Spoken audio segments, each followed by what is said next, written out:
சரோ கூத்தாடி சத்யராஜ் அவர்களே, இந்த தேர்தல் நாத்திகர்களுக்கும் ஆத்திகர்களுக்கும் நடக்கும் போட்டி. சாமியை பெயரளவுக்கு கும்பிடுவதற்கும் சாமியை மனதார கும்பிடுவதற்கும் நடக்கின்ற போட்டி. ஊழலுக்கும் நேர்மைக்கும் நடக்கின்ற போட்டி. ஆட்சி நடத்திய 4½ ஆண்டு காலம் தன் குடும்பத்திற்காகவும் அரை ஆண்டு நாட்டு நலனுக்காகவும்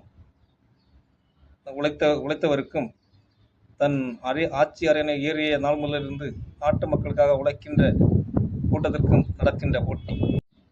பெண்களையும் குழந்தைகளையும் கற்பழிக்கும் போது கண்டுகொள்ளாமல் இருந்துவிட்டு இருக்கின்ற கூட்டத்திற்கும் பெண்களையும் குழந்தைகளையும் தெய்வமாக நினைத்து அவர்கள் பாதுகாப்பு உறுதி செய்கின்ற அரசுக்கு நடக்கின்ற போட்டி. கலாச்சாரத்தை கண்டுகொள்ளாமல் இருப்பவருக்கும் கஞ்சா கலாச்சாரத்தை முற்றிலும் ஒழிப்பதற்கும் நடக்கின்ற போட்டி. நன்றி.